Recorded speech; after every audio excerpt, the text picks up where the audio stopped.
straight. Thank you. You look at me, because I'm going to tell you all about this place where you're sitting and all about my religion, which is Judaism. Now, I've been to speak to you before, so I've spoken to you a little bit about it, but we're going to look at this building, and I'm going to answer questions from you. If you have anything you want to ask me, you can ask me at the end. A lot of schools come here, many schools in this area. I also go out to speak to the schools.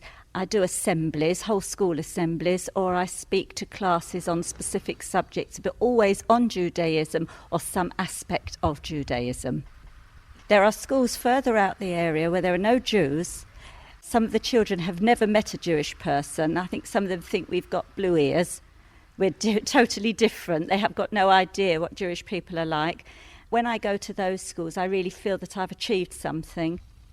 I get lots of letters from children. I mean, I think the greatest letter I ever had was from last year from a school just outside Southend, obviously in an area where there weren't many, or probably no Jewish children, and they'd never really met anybody Jewish. And I went in there to speak to them. When I got there, the teacher said there were a number of boys who weren't very interested in me, hadn't wanted to listen to the run-up lecture, and were sitting there with their arms folded looking at the ceiling. And after I'd finished, they said, "Gosh, she's okay. She's not finished, has she?"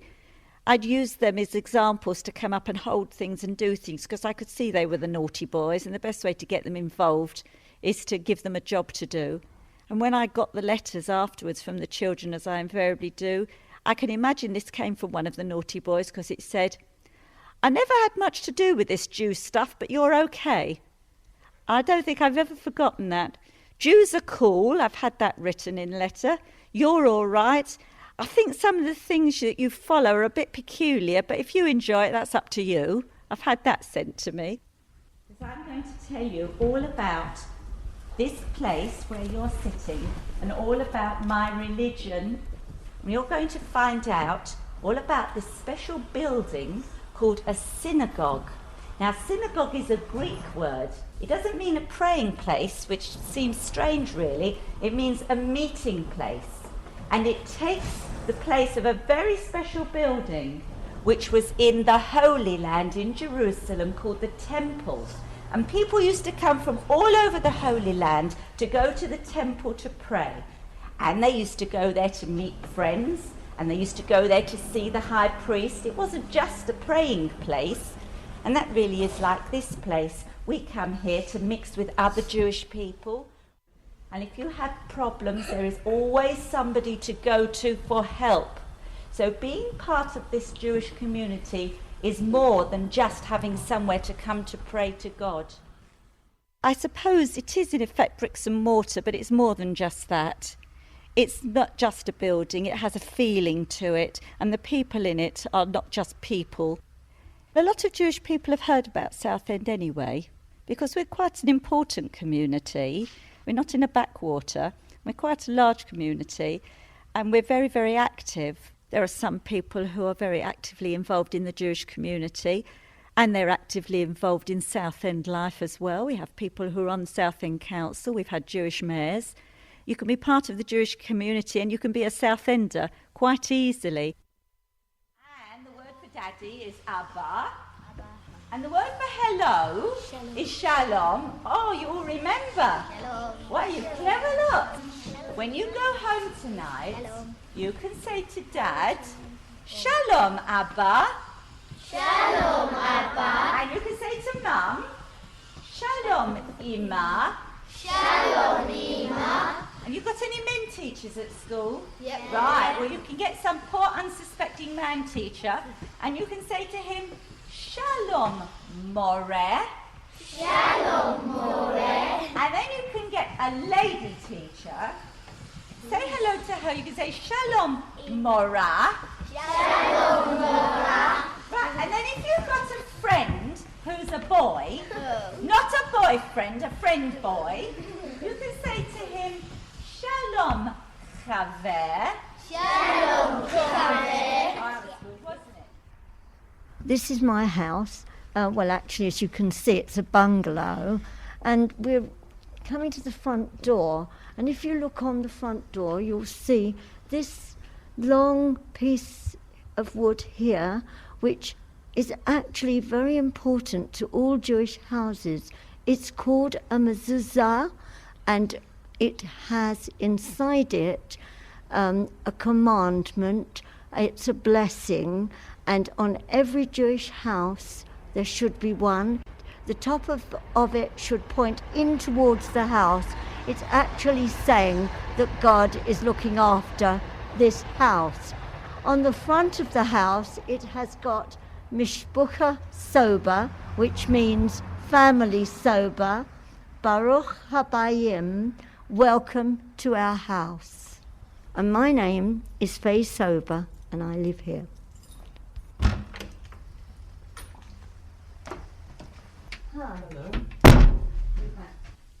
Before we came to Westcliff, and we've been here about 22, 23 years, I lived in an area called Ilford, where there are very many Jewish people, a very strong congregation, and I was part of that. When I first came to Westcliff, I felt very strange because I felt very alone.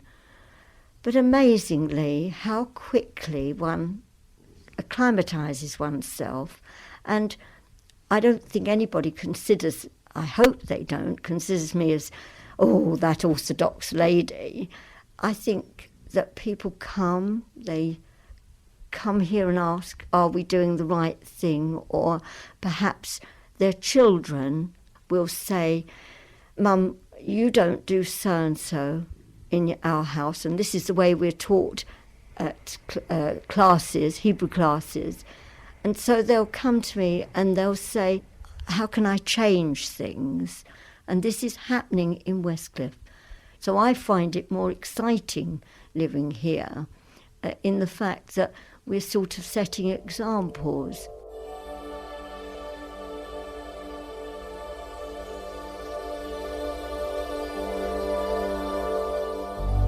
Southend itself and the community in Southend have given me a lot of joy because there's been so much work in getting people to understand the true Jewish way of life. And I've made a lot of friends here. What's the difference, perhaps, being a Jewish person in this part of the world, in Southend and Westcliff, compared to, say, a city like London? Oh, it's very different because we don't live in an area where there's as many families keeping the religion as strongly as we do. In London, you would have the same Jewish neighbours as yourself, keeping up the same orthodoxy. But nevertheless, we can keep all the traditions, and we do, even living here. I don't find it difficult at all. I don't.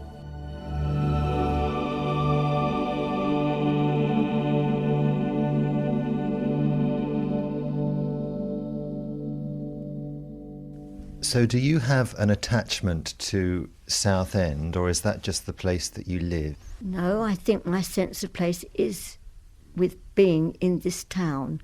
I do work for the Council of Christians and Jews. I do quite a lot of work in the hospital and in the hospice, so I'm not always with Jewish people. But because I keep my head covered all the time, people tend to know me, and I was once called, oh, that nun, but of course I'm not. I think it adds respect. I'm asked very often, why do you keep your head covered? And my answer to them is, because I stand beneath the King of Kings. If you were invited to the palace, you would go adequately dressed. In fact, I'd like to tell you one evening when it was pouring with rain and I was doing a late evening visit, I heard footsteps behind me, and of course I was scared. And I stopped because I thought, whatever's going to happen, it's got to happen, and it's silly to keep running on. And two young men said, oh, sister, we are so worried about you out there on your own. Please let us escort you wherever you're going. And I said, no, I'm not a sister. I'm actually a Jewish lady, and I'm going to do a visit. And they said, what difference does that make? And they really escorted me to the house, which I thought was lovely, very, very nice. I was very grateful.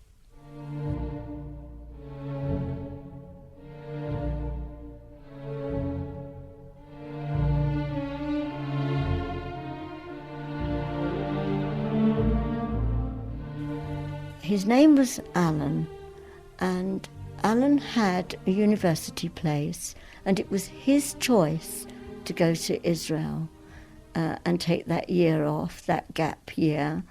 And when he wrote to us and said he deferred his place at Manchester University for one more year because he wanted to join the army, we were horrified.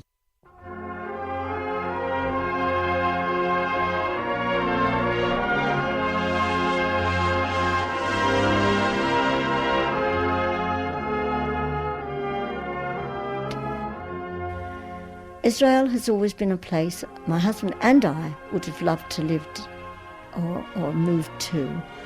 But circumstances like my mother lived with us, it wasn't possible. And gradually, as you set your roots down, my husband's position, we couldn't just move over there. So as soon as we heard he wanted to join the army, we took a short break and went over there. Not to talk him out of it, I'd like that understood, but just to understand why he did it. And while we were there, we talked very honestly, and his idea was, this is going to be my country, this is where I want to live, therefore I have to fight for it.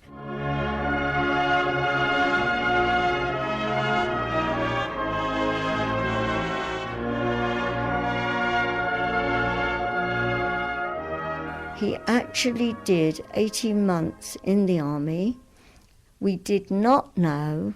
His letters were always posted in Israel itself, but in actual fact he was working in the army on the radar in Lebanon. And we were not aware that he was in Lebanon.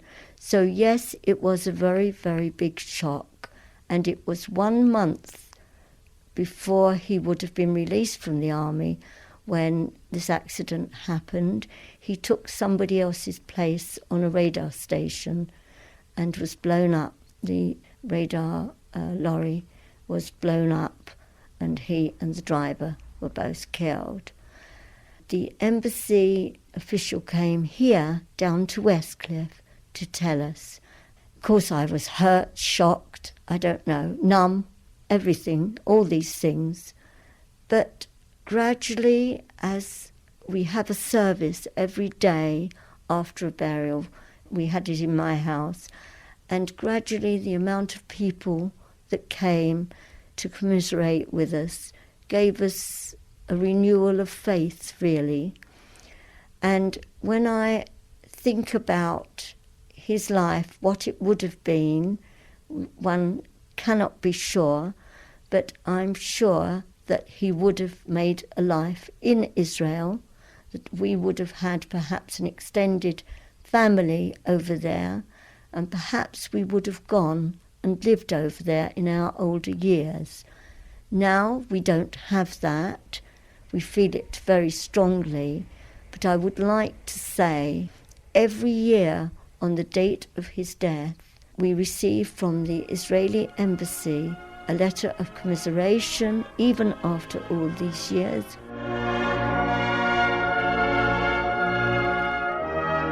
It's very, very sad when a young person has to lose his life, but if he's lost his life for the reason of a country that he felt he belonged to, then it's not for me to question it, and I never have.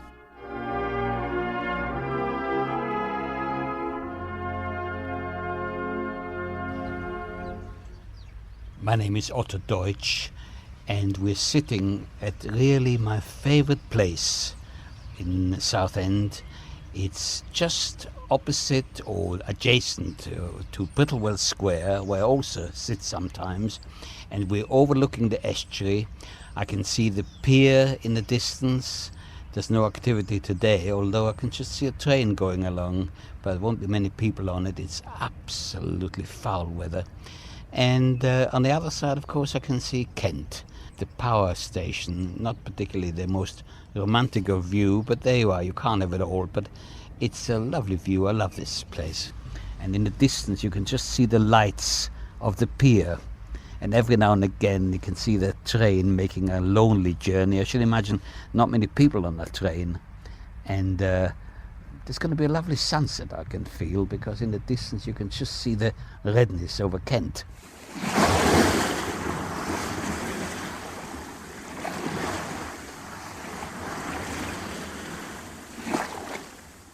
I love looking at the sea.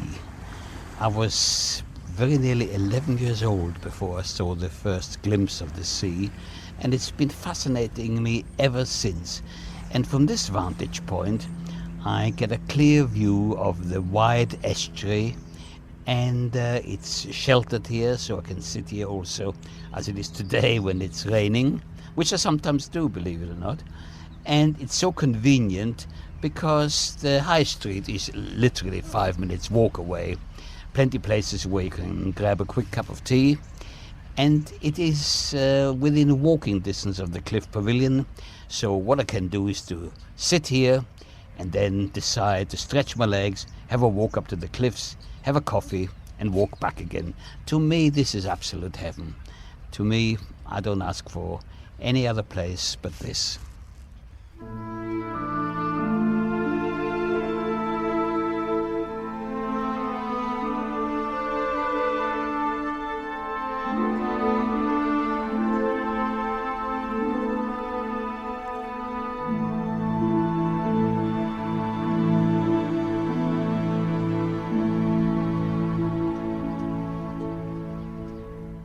Sometimes, I almost feel that I'm doing something immoral because I love Austria. And people say to me, you go to Austria where they did those terrible things to you. And they've got a point, and I feel sometimes guilty in me doing that. But I don't go because of the people. I go because I was brought up in that particular culture. I go there because the scenery is so beautiful. I shall be in, a few days from now, not in Vienna, but in the Salzkammergut. That's the Sound of Music country, by the way, in the very heart of Austria. The lovely scenery. It was a dilemma when I first started, I must tell you that. That's way back in 1961. But now, no. I go there and I enjoy the beautiful, beautiful countryside. The mountains. Oh, I love the mountains. I've just told you I love the sea, but I love the mountains too. And at this point, I should also tell you that I not only go to Austria without hate, but it's expected of me that when the coach crosses over the border from Germany, or sometimes from Switzerland into Austria, I say, ladies and gentlemen, welcome to Austria, welcome to my homeland. That has at times given me problems. Most of the problems I get is when we do go to Vienna. We make excursions to Vienna. And on the way to the famous giant wheel, we pass literally the bottom of the street where we used to live, or I'll correct this, where we were forced to live. We lived in a part of Vienna where there were very few Jews. We didn't live in the Jewish part of Vienna, but later on we had to leave where I was brought up, albeit humble circumstances, because it was felt that we Jews couldn't possibly pollute the fresh air of the Aryan Teutonic part, so we were forced to live literally in one room. I put the microphone down usually at that point. There's not an awful lot I can say. People aren't really interested in that nondescript part of Vienna. But my mind goes there. Gosh, that's where I ran about as a boy. Sometimes even feel that my mother and sister might come round the corner and telling me that the meagre tea which they managed to get is ready for me. All sorts of some weird emotions. But I soon pull myself together, and when we get to the giant wheel, I'm back again. They just know me as Otto, the tour guide, and I'm full of praise once again for this lovely city. But little do the people know that just a few moments before, I suffered a really traumatic experience by thinking, it was 60 years ago, I was a little boy, and I walked along these pavements with no shoes. Shoes were a luxury. You had it only for school and synagogue. It's something which I don't often think about, but I do think about it every now and again, especially when I sit here where we're sitting now. And I think to myself, what wouldn't Dale, that's my sister, her name was Adele, but we called her Dale, what wouldn't she say sitting here? What wouldn't my mother and father say sitting here, this lovely spot overlooking this estuary, the wide estuary, the sea? Why did it have to happen? It's so unfair. They didn't do anything to anybody. But I don't allow this to sort of give me a feeling that I've been badly done to. I have been, but I don't think it that way. I just sit here at times, and I'm grateful that I'm able to, because I won't leave this town. I love Southend, and I can think about Vienna, but I think about it here in Southend, which is now my home.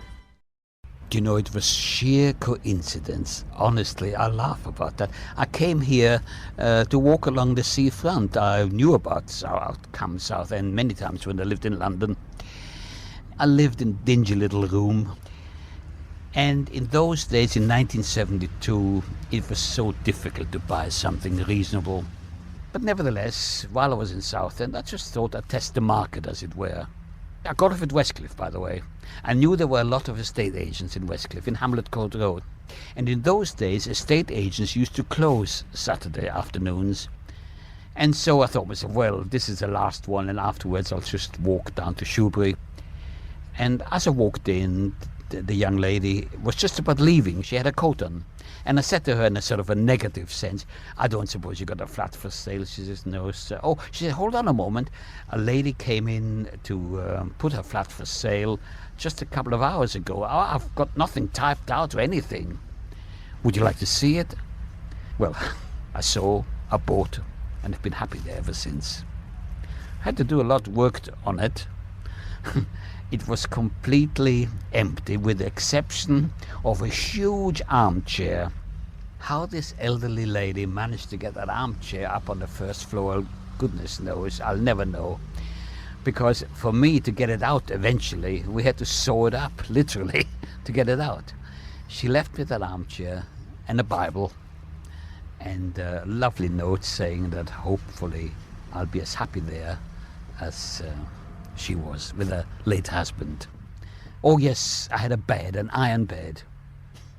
My first night, I laid on top of my coat on this iron bed. I was as happy as a prince. It was my own home. Then I laugh about this, how stupid I was. The first thing I bought was an old television set. And there was I sitting on my iron bed, watching television and thinking to myself, this is my home. Well, of course, I've come a long way since then, and that iron bed's gone as well. Certainly I managed to get that chair out. She meant well, but I had to leave it there for a year in case she came back. She would have been offended. And I've never been so happy since I've been when I came to this town. And if you have a look on your seats where you're sitting, on the back there's a name. Can you see names on there? We have to pay to belong to the synagogue. That's the only way that we can run the synagogue, you see. So people pay to belong to the synagogue, and when they belong, they are given a seat with their name on, their family seat, and they can sit there, although they can sit where they like, really. There's usually so much room. And underneath your bottom where you're sitting, the seat actually opens up. and inside there is a box. Well, be very careful because sometimes they don't open. A lot of people aren't particularly worried. Less and less people eat kosher food now. Some only keep kosher at home and don't care what they eat when they go out. To me, that is ludicrous because it's going inside your stomach. And to me, I don't eat non-kosher food out or at home. It does bother me that we don't have a proper kosher butcher shop here with a proper butcher, but then I'm old-fashioned like that. But I manage. I mean, none of us starve. If I have to go to London and pick up food, I will go every so often. It's the time of freezers.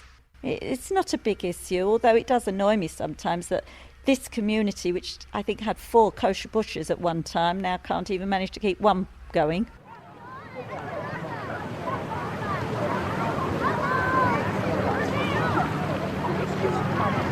There was an area opposite the cafes.